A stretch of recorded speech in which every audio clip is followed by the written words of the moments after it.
కానీ అదే వ్యాస భారతాన్ని, అదే వాల్మీకి రామాయణాన్ని వినోదం కోసం వక్రీకరించిన సందర్భాలు కోకొల్లలు.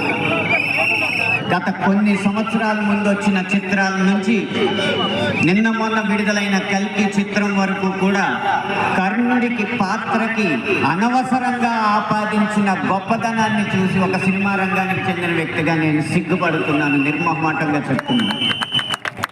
అది కూడా ఈ కృష్ణా జిల్లా గడ్డ మీద నిలబడి చెప్తున్నాను. అప్పటి చిత్ర దర్శకులు, ఇప్పటి చిత్ర నిర్మాతలు ఇదే జిల్లా వారికి చెందిన వారైనా సరే పొరపాటు అని మనం దాడి జరిగితే, దేవాలయంలో దొంగతనం జరిగితే మీ ఈవోని ఎప్పుడైనా మీరు నిలదీశారా? అడిగారా? ఉద్యమించారా? నిలబడ్డారా? ఎప్పుడు మొదలు పెడతారు? రేపటి నుంచేనా? ఇక్కడ ఉండేవాళ్ళేనా? టీవీలో చూసేవాళ్ళు అడగరా? మీరు చెప్తే ఎవరు పెట్టారో వాళ్ళు అడగరా? మొత్తము హిందూ సమాజం ఈ రోజున దేవాలయాన్ని ప్రశ్నించేటువంటి స్వభావాన్ని ఈ రోజు నుంచి కలిగి ఉండడం అనేది ప్రారంభం అవుతుందా లేదా? అడగతారా లేదా? అడగాల వద్దా? అవునా?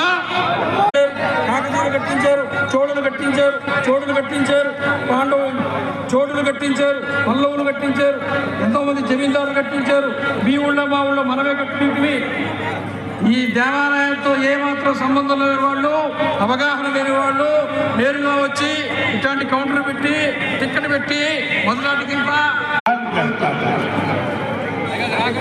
एक अनुमान के हिसाब से दक्षिण भारत के 5 राज्यों में समाज ने इन मंदिरों को 10 लाख एकड़ कृषि भूमि ये दान में दी।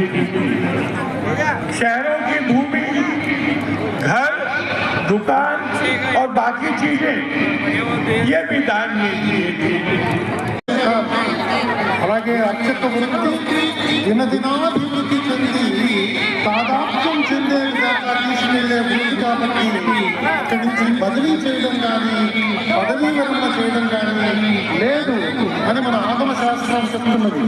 మరి ఈ 87వ చట్టం తీసుకోవడానికి వచ్చిన ఈ సంఘం, చల్లా కొండయ్య గారి సంఘం, ఇనీషియల్ గా ముందుగా దాంట్లో 6 సభ్యులు పెట్టిన వారు కేవలం 3తోనే వారు పాలన చేసి, వారు ఇచ్చిన నివేదిక రాష్ట్ర వ్యాప్తంగా పెను మార్పులకి అది ఆవిష్కరించి మన దేవాలయ వ్యవస్థనంతా